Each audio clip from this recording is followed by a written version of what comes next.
नमस्कार, मैं हूं जल्पा क्षत्रिय और आप देख रहे हो की न्यूज नेशनल। उत्तर प्रदेश और बिहार के लोगों को लेकर दिए गए पंजाब के मुख्यमंत्री चरणजीत सिंह चन्नी के बयान ने राज्य में सरगर्मी बढ़ा दी है। भाजपा और आम आदमी पार्टी के बाद अब पंजाब में रहने वाले यूपी बिहार के लोग भी सीएम चन्नी के खिलाफ लामबंद होते नजर आ रहे हैं। राज्य में 20 फरवरी को मतदान होना है, तो दूसरी ओर यूपी में भी कांग्रेस को इसी निवेदन की वजह से नुकसान भी सहन कर सकना पड़ता है। तो यही हमारा आज का मुद्दा है और हमारे साथ इस मुद्दे पर चर्चा के लिए जुड़ चुके हैं राजनीतिक विशेषज्ञ प्रकाश कापड़िया हमारे साथ जुड़ चुके हैं, कांग्रेस की ओर से दीपचंद राठौड़ हमारे साथ जुड़ चुके हैं, राजनीतिक विशेषज्ञ भरत राजगुर भी हमारे साथ जुड़े हुए हैं और आम आदमी पार्टी की ओर से मिहिर पटेल भी हमारे साथ इस चर्चा में जुड़ चुके हैं। आप सभी का स्वागत है के न्यूज में। आपसे यहाँ पर दीपचंद जी शुरुआत करना चाहूंगी। अगर बात करें सीएम चन्नी की, तो उन्होंने कहा था कहीं ना कहीं कि यूपी बिहार के जो भैया है उन्हें हम पंजाब में फटकने नहीं देंगे, और इसके पर ही आज पीएम मोदी ने भी पलटवार कर दिया। उन्होंने कहा कि कांग्रेस के सीएम के बयान ने बता दिया कि दिल्ली के परिवार के मालिक उनकी ही बगल में खड़े होकर जब तालियां बजा रहे थे, अब पूरा देश है उन्होंने देख लिया कि अब इनके बयानों पर कितना अपमान किया जा रहा है लोगों का। आदरणीय जल्पा जी, मैं आपको बताना चाहूंगा कि जम्मू कश्मीर से लेकर कन्याकुमारी तक पूरा भारत एक है। पहली बात तो मैं आपको क्लियरेशन कर देता हूं। उन्होंने क्या कहा? उन्होंने ये कहा कि यहाँ पर राज किसी और का नहीं होगा। उन्होंने कहा पंजाब में भारत से किसी का राज नहीं होगा। तो उन्होंने कोई गलत बात नहीं कही है, इसमें कोई गलती भी नहीं है। केजरीवाल ने तो कोई सरकार, उन्होंने केजरीवाल के बारे में और मोदी जी के बारे में कहा है। और रही केजरीवाल जी की बात, तो मैं आपको बताना चाहूंगा जल्पा जी, केजरीवाल ने तो कोई सरकार ही नहीं चलाई, नहीं तो उनके पास कोई लाइन ऑर्डर उनके हाथ में है, नहीं उनके पास कोई पुलिस उसके अंडर में है। अगर दिल्ली के अंदर आप मैं बात बताना चाहूंगा, दिल्ली के अंदर कोई फाइल भी उनको पास करवानी होती है तो माननीय उपराज्यपाल या मोदी जी के इजाजत के बिना वो फाइल भी पास नहीं होती है। तो मैं सीधे तौर पे ये कहूंगा, जिनको दिल्ली चलाने का अनुभव नहीं है तो पंजाब कैसे चलाएंगे? और जिस दिल्ली मॉडल की बात कर रहे हैं पंजाब और उत्तराखंड में, मैं आपको एक स्पष्ट बात बता देता हूं कि जब कांग्रेस सरकार थी तो हमने 11,000 नई बसें लाने का वादा करा। केजरीवाल ने आज तक एक भी बस नहीं आई। वो कांग्रेस शासन काल में 6,700 बसें थी और दिल्ली के अंदर आज 3,700 बसें ही बाकी रह चुकी है। इस उत्तराखंड के अंदर या पंजाब के अंदर कहते हैं कि हमने 10 लाख नौकरी देने का वादा किया। एक आरटीआई के खुलासे से ये खुलासा हुआ कि सिर्फ 7 साल के अंदर 450 नौकरियां उन्होंने दिल्ली में दी। जिस दिल्ली के लिए कहते थे कि हमने नशा मुक्ति की बात करते हैं, आज नशा मुक्ति का नारा देने वाले केजरीवाल ने नई श्रम नीति में भ्रष्टाचार करके पूरी दिल्ली को नशे की राजधानी बना दिया है। एक टाइम था जब दिल्ली के अंदर 70-80 ठेके होते थे जल्पा जी, आज 850 ठेके हैं दिल्ली के अंदर। और सहायक शिक्षक केजरीवाल के घर के बाहर आज 16 दिन से धरना प्रदर्शन करके बैठे हैं, उनकी सूझबूझ नहीं ले रहे हैं। पंजाब जा रहे हैं, उत्तराखंड में जा रहे हैं, झूठा फर्म बना रहे हैं, अराजकता फैला रहे हैं कि हम पंजाब के लिए कर देंगे, उत्तराखंड के लिए करेंगे। अरे भाई, जब आप 7 साल दिल्ली के अंदर हो तो दिल्ली के अंदर तो आप अभी तक कुछ कर ही नहीं पाए। और रही आपने सबसे पहले क्या कहा था कि हम लोकपाल बिल लेकर आएंगे, आज 7 साल हो गए, लोकपाल बिल आज तक पास नहीं हुआ, उसके बारे में आज तक कोई आप जवाब नहीं। तो मेन मुद्दा ये नहीं है कि चन्नी साहब ने, प्रियंका जी ने क्या कहा। मेन मुद्दा है आज जल्पा जी महंगाई का, बेरोजगारी का, रोजगार का, विकास का। इनके पास कोई मुद्दा नहीं है। तो बीजेपी वाले और केजरीवाल जी आम आदमी पार्टी सिर्फ मुद्दे को भटकाने के लिए। चलो, चन्नी जी ने जब तक कहा कि प्रियंका जो है वो पंजाबियों की ही बहू है, सारे पंजाबियों एक हो जाओ, यहाँ तक ठीक था, लेकिन वहां पर यूपी बिहार का जिक्र करने की कहाँ जरूरत आ गई? आपको क्या कहा कि जम्मू कश्मीर से लेकर कन्याकुमारी तक पूरा भारत एक है। उन्होंने कहा कि किसी भी यूपी बिहार के भाइयों को यहाँ पर फटकने नहीं देंगे। भारत तो आजाद देश है ना, इसमें कहाँ बात प्रदेशवाद की आती है? काम करने वाला अगर प्रदेश है तो यूपी और बिहार का है। हम कैसे कह दें कि वो भैया सबका अधिकार है? लोकतंत्र की खूबसूरती यही है कि सबको सम्मान अधिकार, सबको रोजगार पाने का अधिकार, सबको अपनी इच्छानुसार रहने का अधिकार है।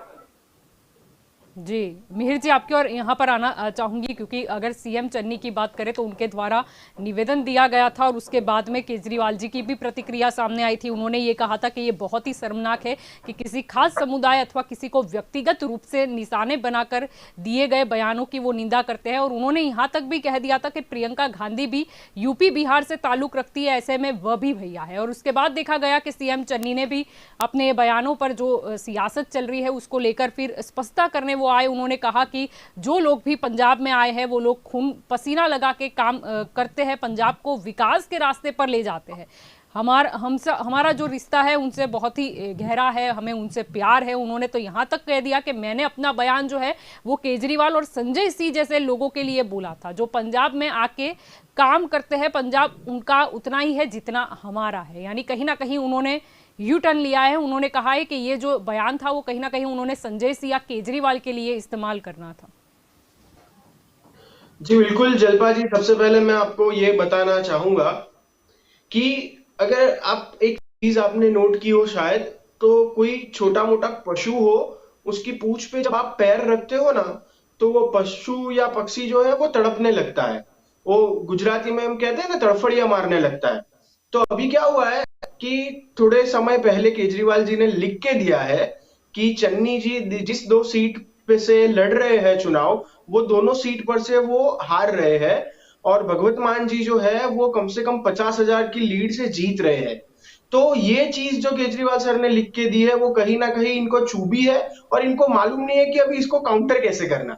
ठीक है, अभी रही बात हमारे जो कांग्रेस के प्रवक्ता है वो जो बता रहे हैं, तो मैं बड़ा बेहद खुश होता हूं जब ऐसे कोई विपक्ष के लोग या कांग्रेस के लोग या बीजेपी के लोग जब ऐसे सवाल उठाते हैं कि केजरीवाल सरकार ने क्या किया। तो मैं बड़ा खुश होता हूँ, क्योंकि वैसे तो हमें कोई पूछता नहीं है कि तुम लोगों ने क्या क्या काम किया, लेकिन ऐसे जब सवाल आते हैं तब मैं बड़ा खुश होता हूँ। और इनका पहला सवाल ये था, बस बस की बात थी। थोड़ा एक एक मिनट में लेना चाहूंगा जी जलपा जी जी। बस की जो बात ये कर रहे थे और जनता को गुमराह कर रहे थे, तो उनको दिखाना है, ये मैं आपको स्क्रीन पे दिखा रहा हूँ। केजरीवाल सर का फेसबुक का अकाउंट है, ऑफिशियल अकाउंट, वेरीफाइड है।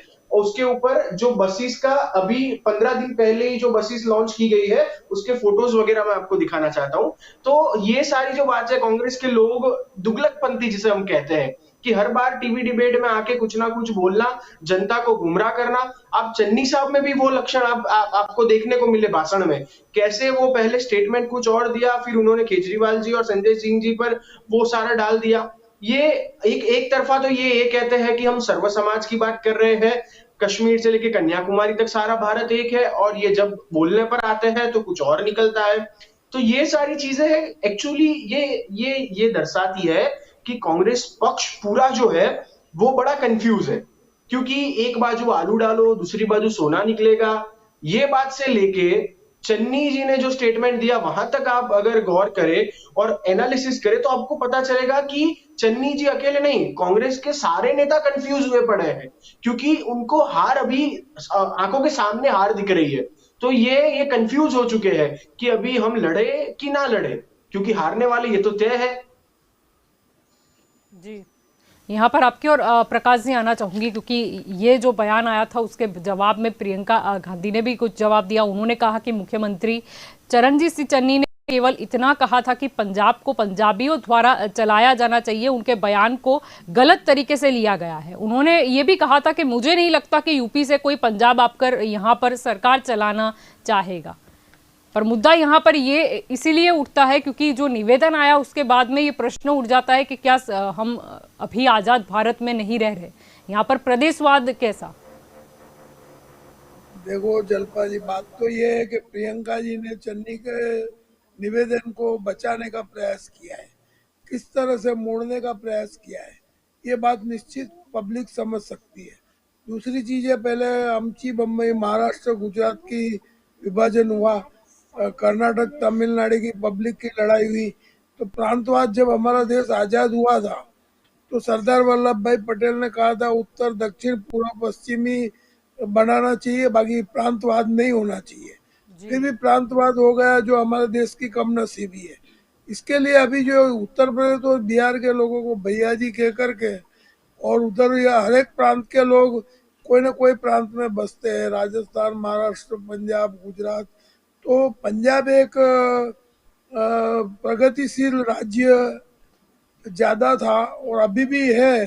गुजरात भी एक पंजाब प्रगतिशील राज्य है जी जो ग्रीनरी पे चलता है, खेती प्रधान है, और ये पंजाब महत्व का राज्य है।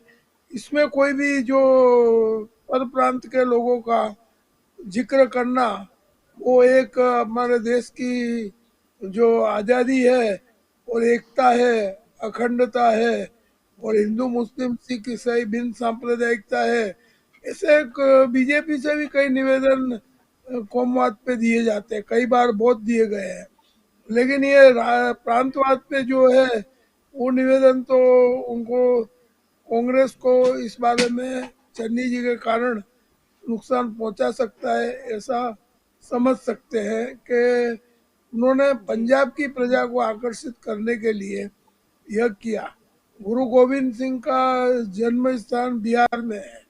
अब वो भी है कि अपना भारत देश तो एक ही है, तो कोई भी राज्य का आदमी किसी भी राज्य में बसने का, प्रगति करने का, रोजगारी का अधिकार प्राप्त है सबको। तो इस तरह का निवेदन विवादास्पद चुनाव के टाइम पे देना, वो एक राजकीय परिपक्वता कम होवे ऐसा प्रजा को नजर आता है जलपा जी, ऐसा मेरा अभिप्राय है। जी बिल्कुल। भरत जी आपकी और यहाँ पर आना चाहूंगी, क्योंकि यहाँ पर ये जिक्र इसीलिए होता है क्योंकि कई बार ये होता है कि शायद कुछ नेता बोल तो देते हैं, लेकिन उसके बाद हम देखते हैं कि जनता के अंदर भी वो प्रांतवाद नजर आने लगता है, या फिर उसे लेकर कुछ टसाटसी भी नजर आने लगती है, कहीं ना कहीं किसी को क्रिटिसाइज भी किया जाता है। यहाँ पर मुद्दा यहाँ पर यह है कि शब्दों को बदलने से क्या होगा, जो बोल दिया सो बोल दिया। जैसे कि हमने देखा कि जब एक चन्नी जी का बयान आया, उसके बाद कई बयान आए, जिसमें उत्तर प्रदेश के अगर प्रतापगढ़ की बात करें तो वहां के रहने वाले एक प्रताप नारायण यादव, उन्होंने तो यहां तक कह दिया कि सीएम चन्नी कैसे भूल जाते हैं कि उनके गुरु संत रविदास बनारस के रहने वाले हैं, वह भी भैया है, पंजाब के गुरु भी बिहार के पटना साहिब से हैं। यानी कहीं ना कहीं जब भी कोई मुद्दा आता है तो फिर दूर तक इसकी राजनीति जो है वो चलती जाती है, और कहीं ना कहीं लोग भी इस मुद्दे को लेकर कहीं ना कहीं आपसी मनभेद कर बैठते हैं। बिल्कुल आपकी बात सही है जलपा जी। मेन मुद्दा मुझे लगता है कि सिर्फ वोटों के लिए ये सब खेल खेला जा रहा है। चाहे चन्नी हो, चाहे हमारे योगी आदित्यनाथ जी हो, वहां के सीएम हो, या अभी के जो हमारे प्रवक्ता जो डिबेट में भाग ले रहे हैं वो सारे नेतागण हो, उनकी बात एक ही है कि वोट के लिए हम सब करते हैं, बाकी के समय में हम क्यों याद नहीं करते। जब बम्बई की बात है कि बम्बई में जब ठाकरे जी ने ये कहा था कि गुजराती या राजस्थानी को हम निकाल देंगे, तब जो विरोध हुआ था उसी तरह से बाकी के लोग समय में भी ये विरोध मेरे ख्याल से होना जरूरी है। आज पंजाब सिर्फ अकेला पंजाब नहीं है, सिर्फ सिखों से बसा हुआ नहीं है। हाँ, आप जानती हैं कि केंद्र में या वोटिंग के पैटर्न के हिसाब से, कानून के हिसाब से 3 साल जो रह रहा है वहां, उसे वोट देने का अधिकार है, वो वहां का हो गया, उसे डोमिसाइल मिलता है। अब ये डोमिसाइल जब है तो आप कहां से बाहर के होगे। आपने सिर्फ वोट लेने के लिए, चन्नी ने ये कहा, प्रियंका जी ने ताली बजाई, बाकी सबने कहा, कांग्रेस वाले अब कहते हैं कि ठीक है उनको रोकना है। भाई उनको रोकना क्यों है? मैं कहता हूं जिनकी सेवा होगी वो बोलेगा। मैं फिर से बहुत समय पहले, हमने, आपको शायद याद होगा, मैंने जयसुख हाथी का एक उदाहरण दिया था।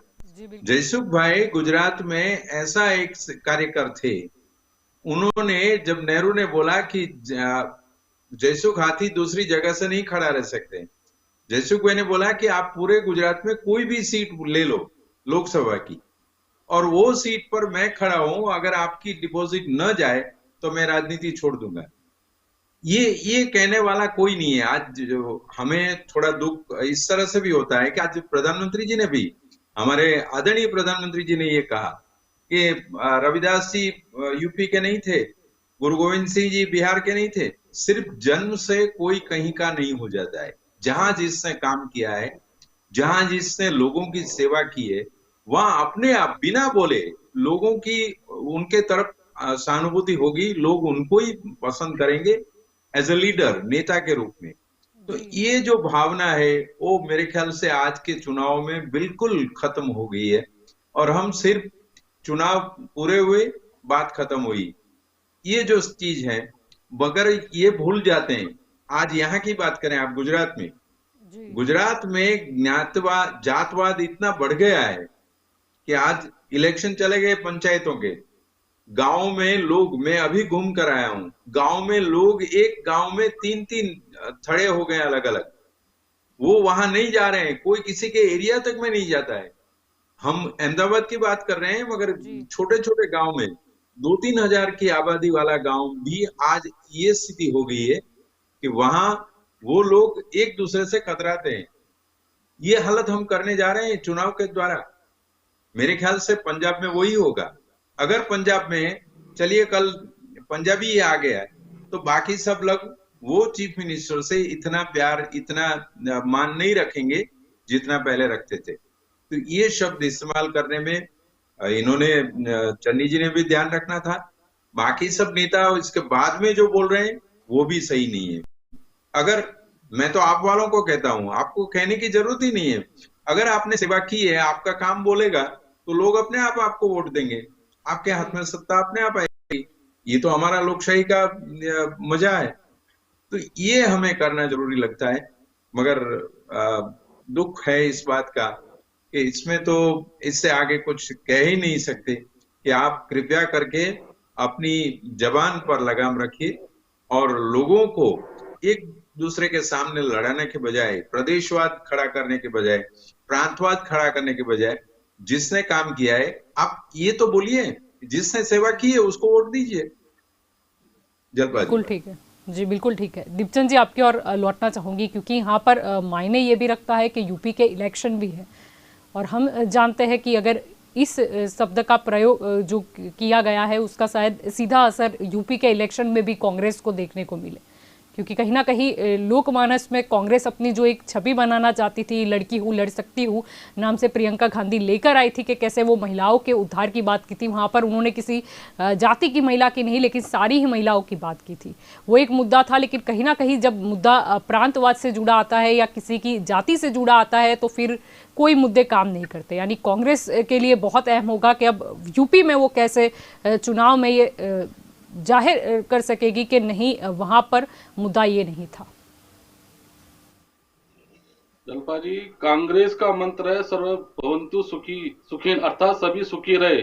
और संघ और आप, भाजपा और संघ एक ही है, क्योंकि ये आप वाले संघ से ही निकले हुए हैं।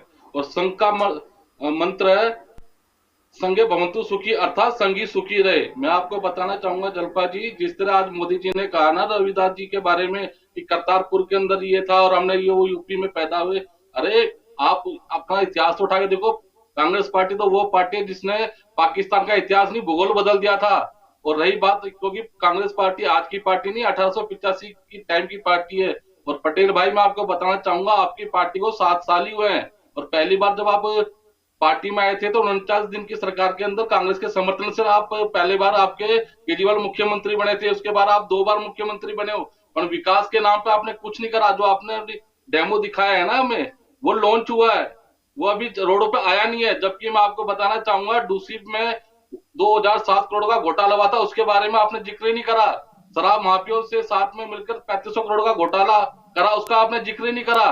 और जो हर साल यमुना सफाई के ऊपर आप कई करोड़ों का चंदा लिया, उसके बारे में आपने एक शब्द तक नहीं बोले। और जिस पंजाब की बात कर रहे हो, मैं आपको बताना चाहूंगा, चेहरा भी आपने पंजाब में वो दिया जिसका नशे से बड़ा लगाव है। और मुझे लगता है कि वो इस बात की आप पुष्टि करते हो, इस बात की आप पुष्टि करते हो, नहीं, ये बात गलत कर रहे हो आप। इस बात की आप पुष्टि करते हो, इस बात की अगर आप पुष्टि करते हो तो मुझे रिटर्न में दीजिए। मैंने पिछली बार भी आपको डिबेट में बोला था कि कोई भी बात आप उलट मत कीजिए, दोगलेपंथी इधर नहीं चलेगी, आपकी और आपके पक्ष की दोगलेपंथी इधर नहीं चलेगी। अगर इस बात की पुष्टि करते हो तो मुझे रिटर्न में दीजिए। मैंने लास्ट टाइम भी आपको बोला था, फिर से फोन कर रहा हूँ, मैंने लास्ट टाइम भी आपको बोला था आपकी दोगलेपंथी यहाँ पे नहीं चलेगी, मुझे रिटर्न में दीजिए। अगर आपने जो अभी स्टेटमेंट दिया है उस स्टेटमेंट की आप पुष्टि करते हैं तो आप मुझे रिटर्न में दीजिए। ये आपकी दोगलेपंथी आप राहुल गांधी जी के साथ चाटे करिएगा, इधर मत दिखाइएगा।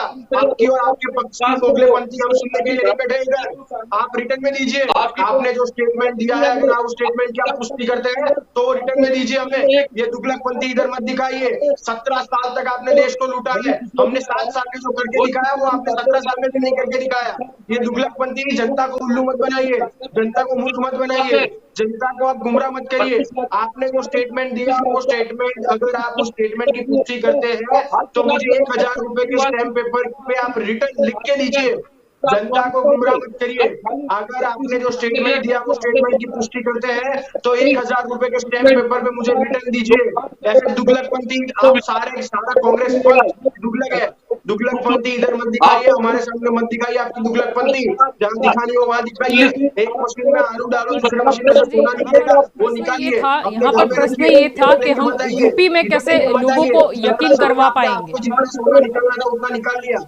दीपचंद जी, यहाँ पर मुद्दा ये है कि चन्नी जी ने जो बयान दिया उससे नाराज यूपी के लोग भी हैं। इधर लेके मत आइए। मैं आपको बताना चाहूंगा, आपने मिहिर जी आपकी ओर भी लौटेंगे, मिहिर जी आपकी ओर भी लौटेंगे, आपके और भी प्रश्न लेकर आएंगे।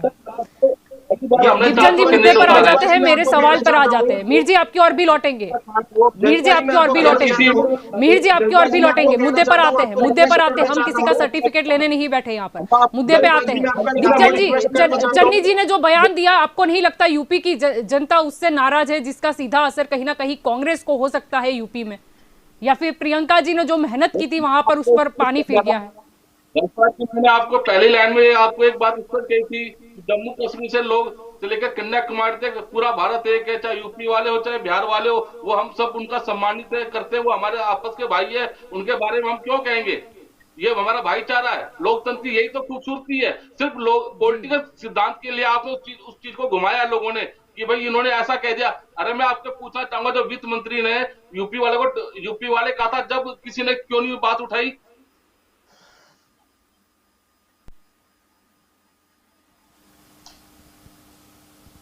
जी जी मिहिर जी, आप कुछ कहना चाहते हैं? जी जल्पा जी, आपका न्यूज चैनल जो है वो बहुत बड़ा प्लेटफॉर्म है सारी राजकीय पक्ष के लिए। तो मैं आपको रिक्वेस्ट करना चाहता हूं कि अपने पैनलिस्ट में जो कोई भी गेस्ट आता है, मैं उनको भी रिक्वेस्ट करना चाहता हूं कि कोई भी स्टेटमेंट देने से पहले वो खुद उसकी पुष्टि करें, क्योंकि आपकी चैनल लाखों करोड़ों लोग पूरे हिंदुस्तान में देखते हैं। हम आपकी चैनल की बहुत रिस्पेक्ट करते हैं और आपकी भी बहुत रिस्पेक्ट करते हैं। और आपकी चैनल जो है वो बहुत बड़ा प्लेटफॉर्म है हर एक राजकीय पक्ष के लिए। इसीलिए मैं ऐसा कहना चाहता हूं कि कोई भी पक्ष वाला, कोई भी प्रवक्ता इधर आके कुछ भी अंड संड मत बोले, उस चीज की पहले पुष्टि करे। ये मेरी आपसे विनती है, ये मेरी आपसे विनती है। क्योंकि और अगर मैं बात करना चाहता हूँ, आपने 3 बार आपने कांग्रेस के प्रवक्ता को सवाल कुछ और पूछा, उन्होंने जवाब कुछ और दिया। अगर उनके पास आपके सवाल का जवाब नहीं है तो वो सीधा सीधा बता दे कि भाई चन्नी जी से गलती हो गई है, चन्नी जी के मुंह से निकल गया है और भुगतना कांग्रेस के प्रवक्ताओं को पड़ रहा है, ऐसा सीधा बोल दे। लेकिन बात को घुमाए नहीं। कांग्रेस ने क्या किया वो बताने की जगह है वो हमें पूछ रहे हैं कि आम आदमी पार्टी ने क्या किया। अरे भाई, आम आदमी पार्टी ने क्या किया वो पूरा हिंदुस्तान, पूरी दुनिया देख रही है। तभी जब कोई बाहर से आता है तो दिल्ली के स्कूल्स देखने आता है। फिर भी चलो, मैं टॉपिक से हटूंगा नहीं, क्योंकि ये आपने बहुत ही अच्छा टॉपिक लिया है आज का, उस पर से मुझे हटना नहीं है। इसीलिए नहीं हटना है, इसीलिए ये टॉपिक से नहीं हटना है क्योंकि इतने सालों में कांग्रेस ने जो धर्म की और जातिवाद की राजनीति की है, उसमें बीजेपी ने उनको सपोर्ट किया है और कांग्रेस ने बीजेपी को सपोर्ट किया है, वो आज खुला पड़ गया है। कांग्रेस की जो मानसिकता है, कांग्रेस की जो मेंटालिटी है जातिवाद पे वोट लेने की और जातिवाद पे वोट लेने की, समाजवाद पे वोट लेने की, वो आज उनके ही सीएम कैंडिडेट ने सामने लाके रख दी है। तो ये मुद्दा आपने लिया है, बहुत ही बढ़िया। इसीलिए मैं इस मुद्दे से हटना नहीं चाहता और भटकना नहीं चाहता हूं, क्योंकि आफ्टर सो लॉन्ग ये साबित हो चुका है कि कांग्रेस की मेंटालिटी जातिवाद समाजवाद से ही वोट लेने हैं, वोट लेने के बाद गायब हो जाना है, फिर डिबेट में आके दुगलकपंती करनी है और बोल बच्चन करने हैं। तो ये जो कांग्रेस की मानसिकता है वो चन्नी जी ने आज साबित कर दी है। और जिसका जुर्माना भुगतना पड़ा है प्रियंका जी को और जिसका जुर्माना भुगतना पड़ रहा है कांग्रेस के प्रवक्ता को, तो जाहिर सी बात है कि उनको थोड़ा पेट में दुख रहा होगा। लेकिन मैं उनको बोल रहा हूं कि अगर पेट में दुख रहा है तो उसका इलाज करिए। आप किसी और पे उंगली मत उठाइए। किसी और के ऊपर उंगली उठाते हैं तो 4 उंगली आपके ऊपर आती है, उसका जरा ध्यान रखिए। और आप किस घोटाले की बात करते हो? 70 साल में आपने कौन कौन से घोटाले किए वो मैं गिनवाने बैठूंगा ना, तो अभी आपकी सरकार चली जाएगी। खड़े खड़े आपकी सरकार चली जाएगी सर। केजरीवाल के अंदर खाली मतलब तमाशाबीन बनकर रह चुकी है देखा देखा, और कुछ मुद्दा नहीं है कुछ दिल्ली और के है, उनको बात कुछ और करनी है। मुद्दा कुछ और है, उनको बात कुछ और करनी है। मुद्दे पे उनके पास कुछ कहने के लिए है नहीं। मुद्दा क्या है कि चन्नी जी ने स्टेटमेंट क्यों दिया, ये मुद्दे पे उनके पास कुछ कहने को है नहीं, क्योंकि वो एक्सेप्ट तो करेंगे नहीं। कांग्रेस वाले तुगलक है, सारे के सारे तुगलक है, एक्सेप्ट तो करेंगे नहीं कि चन्नी जी से गलती हुई है, ऐसा एक्सेप्ट तो कर नहीं पाएंगे। इसीलिए दूसरी दूसरी बातें, उल्टी उल्टी सीधी बातें इधर डिबेट में आके करेंगे। हाँ बताइए बताइए,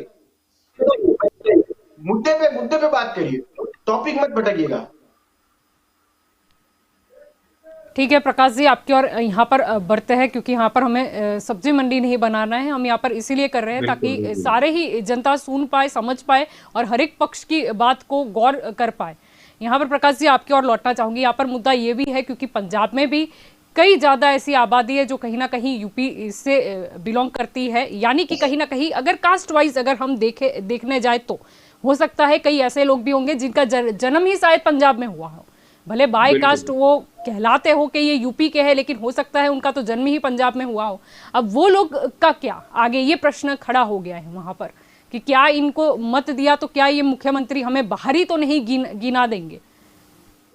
इसमें जो मुख्यमंत्री जी की गलती हुई है वो निश्चित बात है, वो ये भूल गए कि मैं पंजाब का मुख्यमंत्री हूँ और कांग्रेस को आगे लाना चाहता हूँ। लेकिन इन शब्दों का, इस वाक्य का विरोधाभास असर यूपी और बिहार में पड़ेगा, वो भूल गए, क्योंकि वो उनके राज्य के मुख्यमंत्री है। एक्चुअली कांग्रेस राष्ट्रीय पक्ष है, कोई भी जो है, इसलिए कांग्रेस को ये ध्यान रखना चाहिए कि दूसरे राज्य में जो प्रियंका जी ने मेहनत करी है या सोनिया जी ने करी है या राहुल जी ने करी है, उस मेहनत में पानी फिर जाएगा।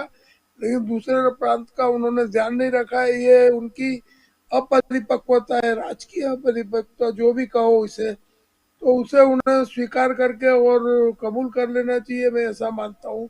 और जो अभी राजगौर जी ने बताया कि जन्म की राजनीति है, मैं मानता हूँ कि जन्म से कर्म महान है, जो कर्म करेगा उसको वैसा फल मिलेगा। वो बात राजगौर जी की बिल्कुल निश्चित बात है।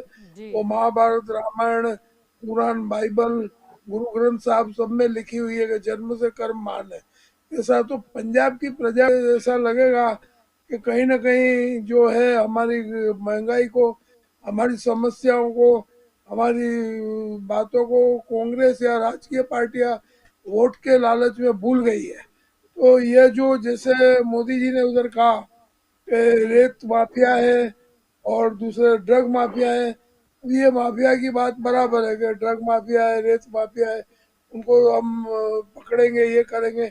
नहीं, गुजरात में भी जो है जैसे 1600 किलोमीटर लंबा दरिया किनारा है, उधर 2 बार इतनी बड़ी ड्रग पकड़ा गई है, फिर भी कोई कार्रवाई नहीं होती है। लेकिन राजगौर जी की एक बात थी कि वो चुनावी माहौल में वोट लेने के लिए कोई भी पार्टी कुछ भी बोल सकती है, तो उसको बोलने से पहले ध्यान रखना चाहिए कि प्रजा को कोई नुकसान नहीं होवे और जो प्रलोभन दिए जाते हैं उसका अमल होना चाहिए। आज ये डिबेट जो हो रही है, के न्यूज को मैं अभिनंदन दूंगा कि उन्होंने पिछले कई समय से हाईएस्ट डिबेट, राजकीय प्रजा का दर्पण है जो के न्यूज है, वो देश का भी दर्पण है और दर्पण कभी झूठ नहीं बोलता है। तो इस प्लेटफॉर्म पे जो सत्य बात हो है वही आनी चाहिए, उसके उस पर डिबेट होनी चाहिए। डिबेट के बाहर सब्जेक्ट नहीं जाना चाहिए, निश्चित बात है। तो अभी मैं ऐसा सोचता हूँ, ये सब्जेक्ट तो सही है कि उनकी गलती हो गई है और प्रियंका जी के पास और कोई रास्ता नहीं था कि सीएम का बचाव करने का, तो उन्होंने जो भी बचाव किया है वो लूला लंगड़ा बचाव है चन्नी जी का। लेकिन वो प्रदेश के बड़े नेता है, तो उनको कार्यकर की गलती हो या मुख्यमंत्री की गलती हो उसको सुरक्षा देनी है, लेकिन ऐसी सुरक्षा नहीं होनी चाहिए जो प्रजा के हित के विरुद्ध हो। तो यह भी उनको नेतागिरी में सभी पक्षों को सोचना चाहिए कि जो भी बात करो वो प्रजा और न्याय के हित में होनी चाहिए, जातिवाद पे नहीं होनी चाहिए। ऐसा मेरा अभिप्राय है।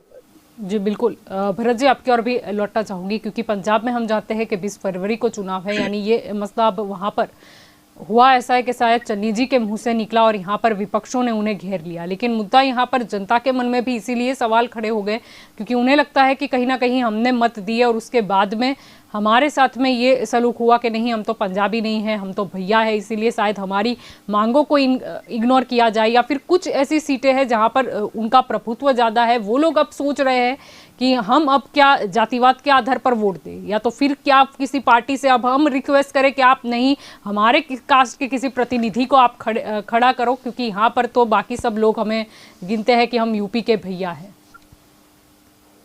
आपकी बात बिल्कुल सही है जलपा जी। मेरे ख्याल से आज की जो रैलियां थी वो अंतिम रैलियां थी। कल तो प्रचार, पब्लिक प्रचार बंद हो जाएगा और परसों 20 तारीख को इसका मतदान होगा। सबसे बड़ा सवाल है, लोगों को जो कहा है वो अंत में उनके दिमाग में रहता है और ये लास्ट में किया गया है, बोला गया है। इसीलिए अब मुझे जो बड़ी चिंता हो रही है या कहिए कि पंजाब के लिए चिंता हो रही है, तो इस तरह से है कि लोगों के वोट बढ़ जाएंगे और लोग वोट अगर बढ़ जाएंगे तो हम जैसे कह रहे हैं या आप वाले कह रहे हैं, मिहिर भाई बोल रहे हैं ऐसे, कि वहां किसी की भी मेजोरिटी आना मुश्किल हो जाएगा। अगर मुश्किल हो जाएगा तो दूसरी तरफ से, दूसरे हिसाब से आप सोचिए, पूरे देश के हिसाब से वहां के इलेक्शन का खर्चा, बाकी सब खर्चा और वहां की अस्थिरता, वो पंजाब को और अस्थिर करेगी। पंजाब हमारा बॉर्डर स्टेट है, जैसे गुजरात बॉर्डर स्टेट है। बॉर्डर स्टेट में ज्यादा ख्याल रखना पड़ता है कि आज ड्रग्स इतने आ रहे हैं, ड्रग्स के अलावा बाकी सब जो है, कहिए कि जो आतंकवादी प्रवृत्तियां करने वाले लोग हैं, वो अगर ज्यादा आ गए अस्थिरता की वजह से, सीधी बात है बॉर्डर पे इतना ध्यान नहीं रखा जाएगा जब तक कोई स्थिर सरकार नहीं है, तो क्योंकि वो अपने पॉलिटिक्स के प्रॉब्लम सुलझाने में ही पड़ा रहेगा। कोई भी सीएम होगा तो जो सीएम बनेगा वो तोड़ जोड़ करके ही बनना पड़ेगा उसको। ये स्थिति अगर हुई तो पंजाब के लिए और मुश्किल हो सकती है। आज माननीय प्रधानमंत्री जी ने भी क्या है, केंद्र की सारी योजनाओं की बात बताई। उन्होंने जितनी भी बात बताई, केंद्र ने ऐसा किया, केंद्र ने ऐसा किया। पंजाब को एक दो कापड़िया साहब ने जो कहा, प्रकाश भाई ने, कि वो 3-4 चीजें अच्छी कही कि ड्रग माफिया है या रेत माफिया है, खनन माफिया है, उनको हम दूर करेंगे। मगर पहले भी एक डिबेट में मैं बोल चुका हूं कि पंजाब का मुख्य आधार है खेती, और खास करके आप अगर गई हो तो लुधियाना की ओर से सारे उद्योग, और वो भी एज लाइक गृह उद्योग है, छोटे छोटे इंडस्ट्रीज हैं। अब वो इंडस्ट्री को बढ़ावा देने के लिए हमारा क्या प्लान है वो किसी ने नहीं कहा, या तो पूछा तो ये कहा कि आप ऐसा करेंगे कि नहीं करेंगे। या इवन केजरीवाल जी ने भी जब बोला था तब यही कहा कि कुछ एक स्कूल बढ़ाने के लिए अच्छी बात कही, मगर मेरे ख्याल से पूरे पंजाब के विकास के लिए एक मैप जो आपने रखना है, रोड मैप, वो आज तक किसी ने नहीं रखा है। अब पंजाब के सिर्फ भावनाओं को हम उसे भड़काकर वोट लेना चाह रहे हैं, तो वो वोट बंट के ही आएंगे। और इसी वजह से मुझे डर है कि पंजाब में अब अस्थिर सरकार बन सकती है। यूपी में कांग्रेस को तो नुकसान हो सकता है, बिहार में भी बाद में हो सकता है अगर लोग ज्यादा याद रखे तो। वैसे वोटर्स सबसे ज्यादा भूलने वाला है। ये कहा जाता है हमेशा राजनीति में कि वोटर तो दूसरे दिन भूल जाता है, मगर ये कब हो सकता है? ये महीना 2 महीना पहले अगर कहा गया हो तो अलग बात है। अभी चन्नी जी ने जो कहा वो शब्द शायद थोड़े कांग्रेस के लिए नुकसानदायक है, और वो सोच के ही बोलना पड़ता है। ये शायद हमने ज्यादा सबसे सीखना पड़ेगा, ये याद रखना पड़ेगा, पॉलिटिशियन प्रवक्ताओं ने भी और पॉलिटिकल नेताओं ने भी प्रचार के वक्त। ये अगर सीख लिया नहीं है तो लोगों की भावनाओं को भड़का के तो हम ठीक है वोट ले लेंगे, मगर बाद में मुश्किल हो सकता है। जी बिल्कुल। यहाँ पर दीपचंद जी आपकी ओर लौटना चाहूँगी, क्योंकि यहाँ पर मुद्दा पंजाब और यूपी दोनों से ही अब जुड़ गया है, क्योंकि किसी एक पर्टिकुलर कास्ट को यहाँ पर बोला गया, बयान दिया गया। लेकिन चलो मान लेते हैं कि अगर चन्नी जी ने यू टर्न भले ही ले लिया, वो कह रहे हैं कि उनका इशारा शायद केजरीवाल की ओर था, या फिर उनका इजारा किसी और की और था। लेकिन यहाँ पर मुद्दा ये है क्योंकि 2017 को की हम याद कर ले तो आम आदमी पार्टी कहीं ना कहीं ऐसा लग रहा था कि इस बार सत्ता स्थान पर आ जाएगी, लेकिन तभी भी हमने देखा था कि कांग्रेस द्वारा ये कहा गया था कि ध्यान रखिए नहीं तो हो जाएगा, कोई दिल्ली वाला आएगा, कोई बाहरी आएगा और वो पंजाब पर कब्जा कर लेगा। अब मुद्दा ये समझ में नहीं आता है कि चलो मान लेते हैं केजरीवाल दिल्ली में अभी है मुख्यमंत्री, वो शायद पंजाब में आ भी गए तो उसे कब्जा तो नहीं कहा जाएगा। अगर कोई मत दे के किसी को चुनता है तो वो कब्जा नहीं होता। और दिल्ली की बात करें तो दिल्ली की भौगोलिक स्थिति अलग है, यानी वहां पर दिल्ली मॉडल चलेगा। पंजाब की बात करें तो जाहिर सी बात है, शायद शिक्षा की बात करें, मेडिकल फैसिलिटी की बात करें, वो हर एक राज्य में होगा। लेकिन इसके अलावा भी जैसे यहाँ पर भरत जी ने बताया कि पंजाब के मुद्दे काफी अलग हैं, शायद उस पर भी जो भी जीते उसे गौर करना होगा। यानी यहाँ पर कब्जा बाहरी या अंदरूनी नहीं है, लेकिन मुद्दा यह है कि चाहे कोई भी करे लेकिन बस समस्या को खत्म करे। जी दीपचंद जी। आदरणीय जल्पा जी, राजनीति चेहरे पे नहीं चलती, चेहरे के पीछे कौन सी शक्तियां छिपी हुई है उसको भी पहचाना जरूरी है। अभी मेरे बड़े भाई भरत जी ने जो बात कही बिल्कुल कि पंजाब आतंकवाद से जुड़ा हुआ एक प्रदेश है, और मैं जल्पा जी बताना चाहूंगा कि अगर आतंकवाद से सबसे ज्यादा किसी ने मार झेली है तो वो है कांग्रेस पार्टी। कांग्रेस पार्टी ने अपने 2 प्रधानमंत्री की शहादत दी है देश के लिए, पहली बात। दूसरी बात आपको मैं बताना चाहूंगा कि जिस तरह आज का माहौल है कि 2017 के अंदर आपके अंदर ये आप वालों ने कहा था कि हम सरकार में आएंगे पंजाब के अंदर, 117 में से उनके 20 विधायक आम आदमी पार्टी के जीत कर आए, 20 में से 10 पार्टी को छोड़ के चले गए, 4 सांसद आए, 3 छोड़ के चले गए, 1 सांसद बता। 5 साल के अंदर 3 विपक्ष के नेताओं को उन्होंने चेंज करा। और रही बात मैं आपको बताऊंगा जो पंजाब के अंदर है सबसे ज्यादा, हम 111 दिन के काम के ऊपर हम वोट मांग रहे हैं पंजाब के अंदर। चन्नी जी के जो मैं आपको बताना चाहूंगा, उन्होंने बिजली के रेट पूरे हिंदुस्तान से कम किए, पंजाब सरकार ने बिजली का बकाया माफ किया। और रही ड्रग्स माफिया पे एफआईआर करके, और हाई कोर्ट के जरिए भी उनकी जमानत नहीं हो पा रही है। जितने भी ड्रग्स माफिया आज वो सब अपने बिलों के अंदर घुसे हुए हैं। पानी के रेट कम किए, रेतों के दाम हमने कम किए, पेट्रोल डीजल के दाम हमने कम किए। और रही बात मैं आपको बताना चाहूंगा पटेल भाई, जिस तरह आप बता रहे हो यूपी के अंदर, आपकी मैं स्टेट बता देता हूँ, 2019 में आपने 3 सीटों पे आम आदमी पार्टी लड़ी। सहारनपुर से योगेश दहिया जी लड़े थे जिनको 1449 वोट मिले थे, लेकिन और वो नोटा से ज्यादा वोट मिले उनको। दूसरी जगह आपके कैंडिडेट लड़े थे गौतम बुद्ध नगर से, नोएडा से सविता शर्मा जी, उनको नामांकन भरने के लिए 10 कैंडिडेट नहीं मिले तो उनका नाम रद्द हो गया, कैंसिल हो गया फार्म। अलीगढ़ से सतीश चंद्र शर्मा लड़े थे जिनको 725 वोट पड़े थे। ये तो है आपका आम आदमी पार्टी का यूपी के अंदर इतिहास। और रही आपकी उत्तराखंड की बात, वहां पर आप बीएसपी और निर्दलीय का वोट खा रहे हैं, वहां नहीं कांग्रेस को फर्क पड़ रहा है, किसी से कोई फर्क नहीं। और यूपी के अंदर भी कांग्रेस को कोई फर्क नहीं पड़ रहा है जल्पा जी। कांग्रेस 400 उम्मीदवार पहली बार उतार रही है, पर नाराज है क्योंकि उन्हें लगता है कि हम यहाँ पर भी कांग्रेस को लेकर आए, लेकिन पंजाब में कांग्रेस रहेगी तो वहां हम नहीं जा पाएंगे क्योंकि वहां पर हम उन्हें बाहर ही लगेंगे। बता रहा हूँ, जो पंजाब के अंदर लोकल जो नेता है जिनको वहां की पंजाब की स्थिति और भौगोलिक के बारे में पता है, माननीय चन्नी जी ने उन्होंने यही कहा था कि बाहरी आदमी को नहीं आना। जो वहां की भौगोलिक स्थिति को जानता है वही वहां का, चाहे वो लोकतंत्र की खूबसूरती है, जनता वोट देगी, चाहे कांग्रेस हो, चाहे बीजेपी हो, चाहे आम आदमी पार्टी है। जिसको जनता चुनेगी उसको सारी पार्टियों को सर आंखों पे रखना पड़ेगा, जो जीतेगा वो उनका उनका कहना मतलब जो वहां की भौगोलिक स्थिति को जानेगा उसी को आप चुने। चन्नी जी का कहने का मतलब ये था, वो उस लोगों को घुमाकर इन्होंने जिस तरह का ये बीजेपी वालों ने और आम आदमी वालों ने एक स्टंट बनाया कि भाई इस तरह को हम कांग्रेस पार्टी से हम इनको मतलब बदनाम करेंगे, तो कांग्रेस पार्टी को इससे कोई फर्क नहीं पड़ेगा क्योंकि कांग्रेस पार्टी एक ऐसी पार्टी है। आपको नहीं लगता कि भगवंत मान की बात करें, आपको लगता है कि वो भगवंत मान भी बाहरी है? भगवंत मान तो मैं आपको बोलता रहा हूं मैं जल्पा जी कि जो उन्होंने जो जिस तरह ये इन्होंने दिल्ली को कहा कि हमने नशा मुक्त कराया है, और चेहरा भी इन्होंने ऐसा बंदा दिया है जो नशे से बड़ा लगाव है। तो आप बताओ, जो बंदा उसके हाथ में क्या पंजाब सुरक्षित रहेगा? मैं आपसे पूछना चाहूंगा, जिसका घर का मुखिया दारू पीता हो तो उसका घर सुरक्षित रहेगा कि नहीं रहेगा?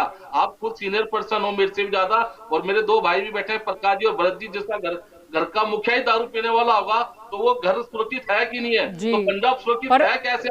पर दीपचंद जी, यहाँ पर जो बात चली है, क्या हम ऐसा नहीं कर सकते? अगर गुजरात की बात करें तो गुजरात ड्राई स्टेट कहलाता है, चलो ठीक है कि वहां पर भी हम जानते ही है कि क्या घटनाएं घटित होती रहती है, लेकिन क्या हम पंजाब में ऐसा कुछ नहीं कर सकते या फिर कोई कड़े कानून हम नहीं बना सकते इसको लेकर? मतलब जैसे नशे मैं की बता रहा हूँ ना, चिंता है, जायज सी वो बात है, पूरे देश को इसकी चिंता है, लेकिन क्या हम उसके लिए कुछ कानून नहीं बना सकते? जलपा जी, मैं आपको बता रहा हूँ ड्राई डे के बारे में, आपने मुझे अच्छा याद दिला दिया। ये केजरीवाल वो सरकार है, दिल्ली के अंदर 21 दिन के ड्राई डे होते थे, इन्होंने वहां घटाकर 3 कर दिए।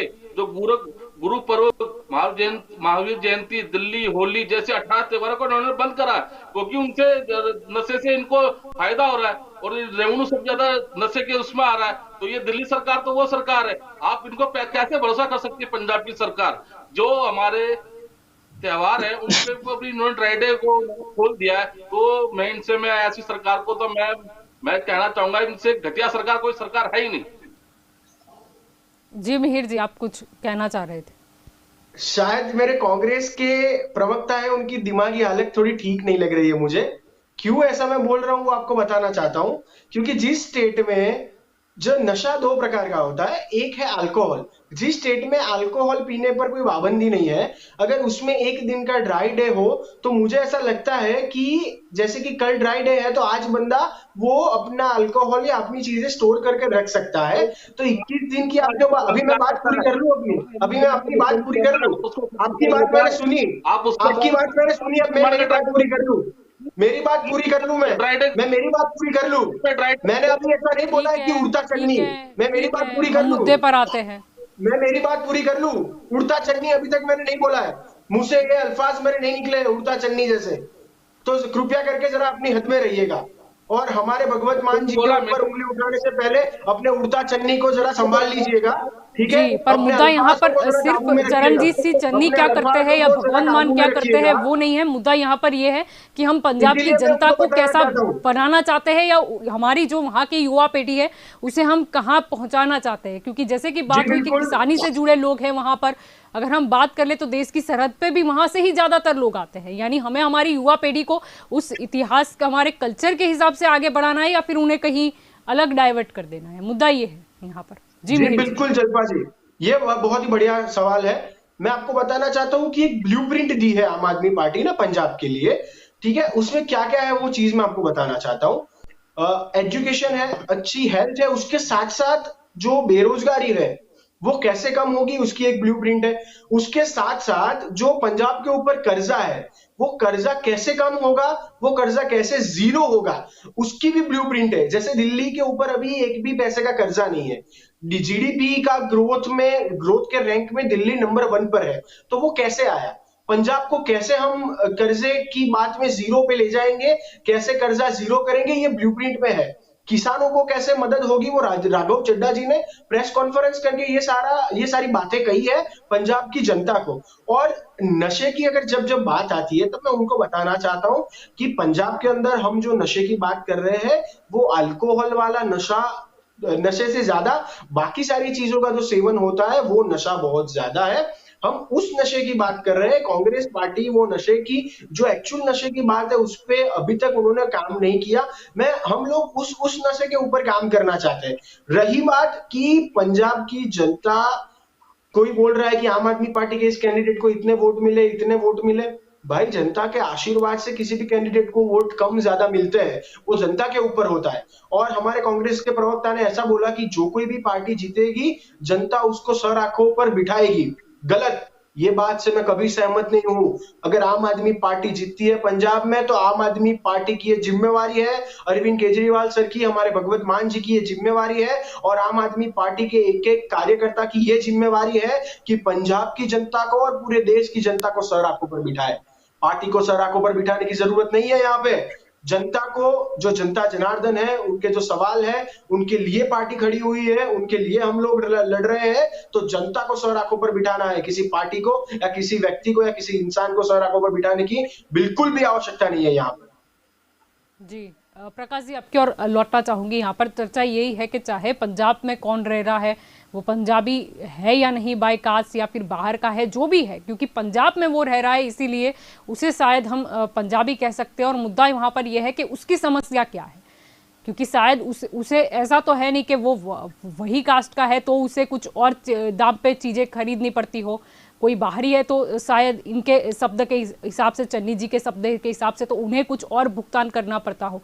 समस्या वहाँ पर भौगोलिक दृष्टि से देखे या फिर वहाँ के जो कायदे कानून है उसकी दृष्टि से देखे, सभी को सेम ही वहाँ पर समस्या है। तो मुद्दा ये है कि जो भी पार्टी आए, क्या वो अपने वादे पूरे कर पाएगी। मैनिफेस्टो की लिस्ट तो हमने सभी की पढ़ी, और सभी जब भी मैनिफेस्टो, चाहे वो किसी भी राज्य का हो और सभी दलों का हो, हम पढ़ते ऐसा लगता है कि चाहे कोई भी जीत जाए, लेकिन अगर ये आएंगे तो मान लो कि ये जो प्रदेश है वो तो स्वर्ग बन गया हमारे लिए। लेकिन क्या हम ऐसा कर पाएंगे?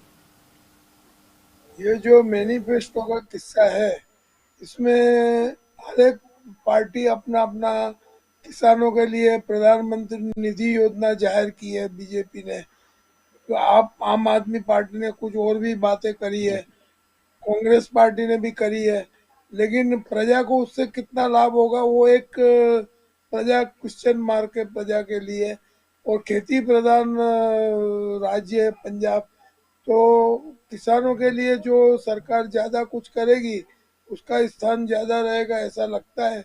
जैसे आम आदमी पार्टी की एक बात है कि उसके प्रथम हरोड़ के जो नेता है वो सब बराबर है, लेकिन उन्होंने जो संगठन की शक्ति है ना वो पूरी बना नहीं पाई है कि सेकंड रो में और थर्ड रो में जो नेता है वो भी मजबूत होने चाहिए, वो नहीं बना पाई है, वो एक माइनस पॉइंट है। बाकी आम आदमी के पार्टी का जो मैनिफेस्टो है वो सभी पार्टियों से अच्छा नजर आता है अभी पंजाब की प्रजा को, ये बात निश्चित है।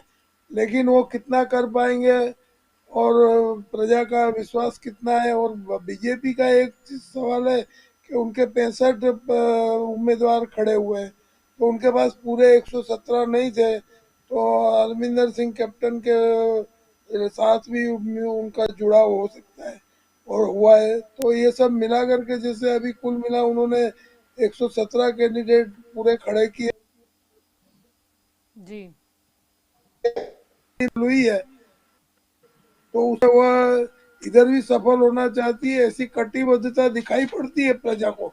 लेकिन समय पर प्रजा क्या किसको वोट देती है वो समय निश्चित करेगा, लेकिन प्रजा का हित पहले देखना चाहिए ऐसा मैं मानता हूँ। वायदे कितने ही करते हैं पूरे नहीं होते तो प्रजा के सपने अधूरे रहते हैं और प्रजा उसको ध्यान में रखती है, ये बात निश्चित है। जलपा जी जी बिल्कुल। भरत जी, आपकी और यहाँ पर लौटना चाहूँगी। ये मुद्दा यहाँ पर इसीलिए भी बहुत ज़रूरी हो जाता है क्योंकि कहीं ना कहीं कई बार गलती यहाँ पर हो जाती है, चाहे भी कोई भी मुख्यमंत्री हो या किसी भी पद पर हो, चाहे विधायक ही क्यों ना हो। लेकिन मुद्दा यह है कि जब भी उन्हें कोई मत मिला जाता है तो वो सिर्फ वही जाति के लोग नहीं, हर एक जाति के लोग वोट करते हैं और फिर उसकी बहुमति से चुना जाता है। यानी वहाँ पर ऐसा नहीं होता है कि किसी पर्टिकुलर जाति के मत है वो शायद वोट डालने जाएगा तो उसके वोट की कीमत मतलब 2 होगी या किसी की 3 होगी, किसी की 1 होगी। सब वोट डालते हैं, सब की कीमत एक ही होती है। कीमत से मेरा अर्थ है वहाँ का मूल्य जो काउंट होता है नंबर्स में। यानी जो भी बनता है मुख्यमंत्री या विधायक वो किसी पर्टिकुलर किसी जाति का नहीं होता। जैसे अगर हम चन्नी जी की बात करें, ऐसा नहीं है कि वो सिर्फ दलितों के ही मुख्यमंत्री कहलाएंगे, चाहे कोई भी हो, वो उसमें उच्च नीच नहीं आती, वो सभी के हैं। यानी उनसे अपेक्षा यही है कि वो सभी के लिए काम करे, वो सभी को एक समान गिने, वो सभी के बारे में सोचे और वो सोचे कि देश का हित कहाँ पर है, राज्य का हित कहाँ पर है और जनता का हित कहाँ है। बिल्कुल आपकी बात सही है जलपा जी। सीएम या कोई भी शासक वो किसी एक जात का, नात का या प्रदेश का नहीं रहता है। मेरे ख्याल से तो जब प्रदेश की बात है तब तक तो वहां तक ठीक है कि सीएम बन गए तो पूरे पंजाब का ख्याल रखेंगे, मगर ये अब शायद भुलाने जाने लगा है। लोग भूलते जा रहे हैं या हमारे नेता लोगों को भुलाते हैं कि ये नहीं करना है। सही में जो आप जो कह रहे हैं उस वक्त की जो स्टेट का विकास करना है, राज्य का विकास करना है, वो विकास के लिए जिसने भी करना है उसमें हर एक को साथ में लेना है। अगर लोग बंट गए फिर तो सबसे मुश्किल तो बात यही होगी कि वो स्टेट में, वो राज्य में फिर एक संप नहीं रहेगा, लोग एक साथ एकजुट नहीं रह पाएंगे। आपके पड़ोस में अगर रह रहा है, आप मैं कहूं कि मैं पिछड़ी जाति का हूं, आप अगली जाति की हैं, कल हम दोनों के बीच में भी मनमुटाव हो जाएगा। ये नहीं हो सकता है। अगर नेता खुद चयन करें, शब्दों का ठीक से चयन करें और बोलने में ध्यान रखें कि हमें चाहे कितना भी उनको विश्वास हो कि हम जीत जाएंगे, नेता वही सही नेता है कि वो कभी अपने मुंह से अपना विश्वास इतना व्यक्त नहीं करता है। बाद में चन्नी जी ने भी माफी मांग ली, उन्होंने कहा कि मैं खुद पिछड़ी जाति का हूं। अब वो रविदास जी के शिष्य हैं, उनके अनुयायी हैं, उनके मानने वाले हैं, फॉलोअर हैं। तो वो जो खुद बाद में माफी मांगना चाह रहे हैं, ये नहीं करना चाहिए, क्योंकि वहां भी आप पंजाब में जाके देखिए, वहां जातियों का वर्चस्व है, बिल्कुल है। वहां जो क्षत्रिय हैं या कहिए कि दूसरी अलग अलग जातियां हैं, वो उनके बीच भेदभाव रखती है। वो एक दूसरे से वैसे भी नहीं मिलते हैं, खास करके रोटी बेटी का व्यवहार तो उनके यहाँ होता ही नहीं। अगर ये मिटाना है तो सबसे पहले तो हम एक पंजाब के हैं, पंजाबी हैं। अगर पंजाब की बात करें तो गुजरात के लिए हम यही कह सकते हैं कि गुजराती हैं। तो हमें अपना प्रदेशवाद पर नाज होना चाहिए, न कि हम ये कहें कि ये बाहर से आया हुआ है, अभी 5 साल में आके सेटल हो गया है तो हम इसकी ईर्ष्या करें। ये नहीं होना चाहिए। मगर ये हम कहें कि हमारा दुर्भाग्य है कि वहां भी हो रहा है और दूसरे राज्यों में भी हो रहा है। ये नहीं होना चाहिए। चन्नी जी ने शब्द चुनते वक्त ये ख्याल रखना चाहिए था। अब चाहे हमारे शास्त्रों में जैसे कहा गया है, एक बार मुंह में से जो शब्द निकल गया वो निकल गया। ठीक है, आप लोकसभा में या हमारे उसमें है, संविधान में अगर कहें कि प्रोविजन है कि वो प्रावधान है कि आप अपने शब्द वापस लीजिए। मगर मैंने एक बार आपको जो गलती से बोल दिया, गलत शब्द आपको बोल दिया, वो क्या वापस खींच जाएंगे? आपके हृदय में से वो निकल जाएंगे? मेरे ख्याल से नहीं निकल रहे थे, क्योंकि हम सब आखिर तो हर एक हृदय वाले हैं, अपने दिल वाले हैं, और दिल में जो बात चुभ गई वो चुभ गई। उसे शब्द वापस मैं खींचता हूँ, मेरे शब्द मैं वापस खींचता हूँ, ऐसे यहाँ भी बहुत बार हुआ है ना। गुजरात में भी हमारे नेताओं ने गलत बयानी की है। मगर ये शब्द वापस खींचने से कुछ नहीं होता है। सही में शब्द चुनते वक्त हमें पूरा ख्याल रखना चाहिए, और खास करके नेता के रूप में अगर एज ए लीडर अगर हम ऐसा कहें कि हम जब इलेक्शन हो या किसी भी प्रवचन कहीं भी दें, तो ये ख्याल रखना जरूरी है कि लोगों के दिल को हताहत ना करें, और तो ही हम उनका दिल जीत पाएंगे, ऐसा मुझे लगता है। प्रकाश भाई ने बिल्कुल सही कहा है कि शब्द चुनते वक्त हमें ख्याल रखना चाहिए। एक बार गलती कर दी, गलती हो गई सो हो गई। अब तो जो होगा सो इसके बाद परिणाम ही बताएंगे। जनता ही डिसाइड करेगी कि उन्होंने माफी दी या नहीं दी। बिल्कुल, आप सभी मेरे साथ इस चर्चा में जुड़े, इसलिए आप सभी का शुक्रिया। तो दंगल देश का में आज का हमारा मुद्दा ये था कि जिस तरीके से पंजाब के सीएम चरणजीत सिंह चन्नी, हमने देखा कि प्रियंका गांधी के साथ वो चुनावी रैली में थे, चुनाव प्रचार कर रहे थे। उन्होंने सबसे पहले शुरुआत की कि प्रियंका गांधी के बारे में कहा कि प्रियंका पंजाबियों की बहू है, सारे पंजाबियों एक हो जाओ, वहाँ तक तो ठीक था। लेकिन बाद में उन्होंने जिक्र किया कि यूपी बिहार के भैयाओं को वहाँ यानी कि पंजाब में फटकने नहीं देंगे, जिसे कहीं ना कहीं फिर से एक बार प्रांतवाद गिनो, प्रदेशवाद गिनो, उसका मसला चल उठा। मुद्दा यहाँ पर यह है कि जब किसी सीएम के द्वारा जब ये शब्द सुने जाते हैं, तब काफ़ी लोगों को मन में एक डर सा लगने लगता है, क्योंकि इस बार कांग्रेस की ओर से भी कहीं ना कहीं चरणजीत सिंह चन्नी ही आगे सीएम फेस बनेंगे, जिसको लेकर वहाँ पर रह रहे वो लोगों को डर सता रहा है, जो कहीं ना कहीं चन्नी जी ने जिक्र किया था वही जाति के हैं। उन्हें अब ये डर लगने लगा है कि कहीं ऐसा तो नहीं होगा कि आगे जाके हमारे साथ कोई अन्याय हो, क्योंकि शायद चरणजीत सिंह चन्नी ने कहा है वैसे ही हम यूपी बिहार के भैया में आते हैं। मुद्दा यहाँ पर यह भी है कि जब किसी सीएम द्वारा ये निवेदन दिया जाता है तो कहीं ना कहीं उनके फॉलोवर्स जो होते हैं, जो लोग होते हैं, वो सुनते हैं और कहीं ना कहीं उसे सच मान बैठते हैं। हो सकता है कि पंजाब में जो एकता है वो शायद इसकी वजह से टूटती भी दिखे। कहीं ना कहीं वहाँ पर लगे कि नहीं नहीं, हमारे सीएम ने कहा है यहाँ पर तो हमारा हक है, आप तो बाहरी हो या तो आप तो भैया हो। आप कैसे यहाँ पर राज कर सकते हो या आपकी कैसे यहाँ पर चल सकती है। जिस चर्चा हुई शब्द काफी सहजता से समझकर उसका प्रयोग करना चाहिए। कांग्रेस की बात करें तो 20 फरवरी को शायद कांग्रेस को इस निवेदन का जो परिणाम है वो कहीं ना कहीं पंजाब में तो भुगतना पड़ सकता है, क्योंकि पंजाब में काफ़ी जो चरणजीत सिंह चन्नी ने कहा है वो लोग हैं, कई लोग ऐसे भी हैं जो शायद बाय कास्ट या उनकी कास्ट बिलोंग कहीं और से करती हो लेकिन किसी का जन्म ही यहाँ पर हुआ हो। कई ऐसे भी लोग हैं जो कहीं ना कहीं पंजाब में रोजगारी के चलते या किसी न किसी कारणवश वो पंजाब में आकर सेटल हुए हैं और यहीं पर अब वो मत देने का अधिकार भी रखते हों। मुद्दा यहाँ पर यह है कि यूपी में भी अभी इलेक्शन चल रहा है, तो क्या यूपी में प्रियंका गांधी ने जो मेहनत की है लड़की हूँ लड़ सकती हूँ के नाम पर, क्या वो मेहनत पर पानी नहीं फिरेगा?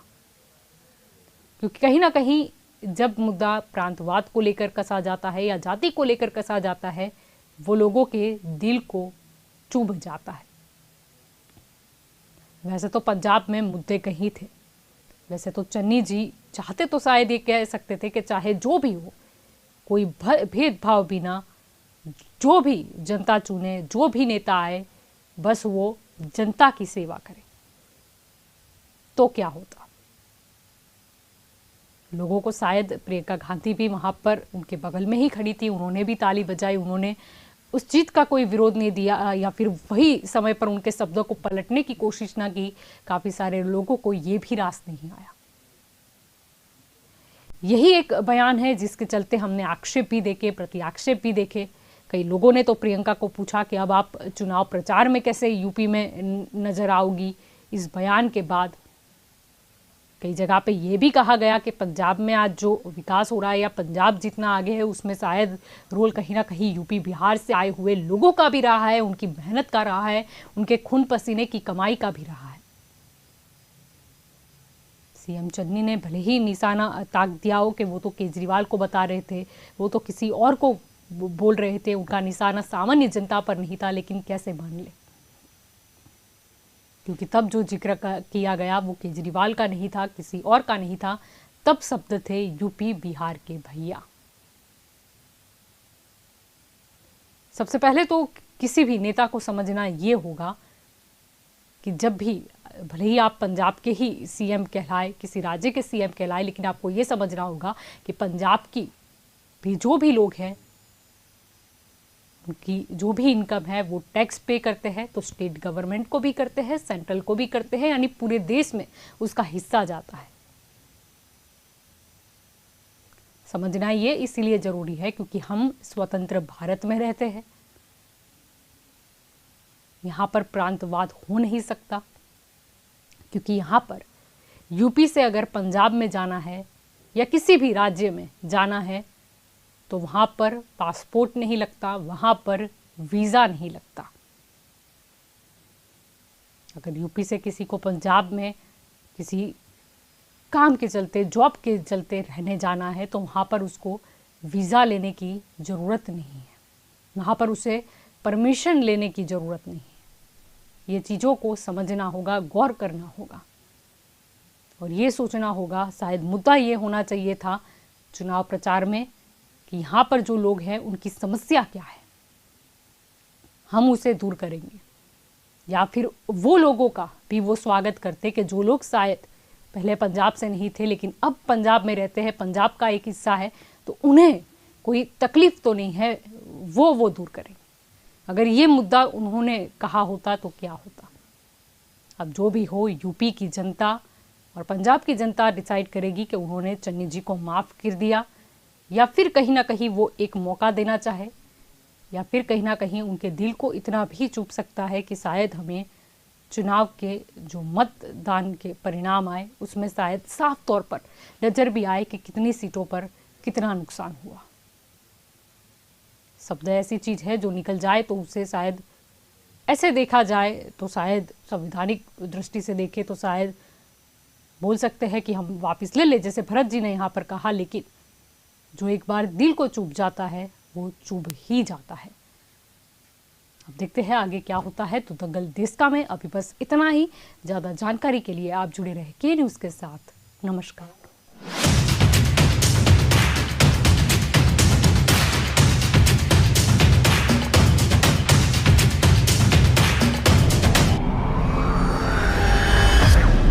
આપણી આસપાસ સમયની આરપાર. સોશિયલ મીડિયાની ટચ સ્ક્રીનથી ડિજિટલ દુનિયાની વાતો આપણી આસપાસ સમયની આરપાર. પરિવાર સાથે માણી શકાય એવો કાર્યક્રમ એટલે આપણી આસપાસ સમયની આરપાર. જોતા રહો કે ન્યૂઝ, આપણી આસપાસ સમયની આરપાર. નમસ્કાર, આપ જોઈ રહ્યા છો કે ન્યૂઝ.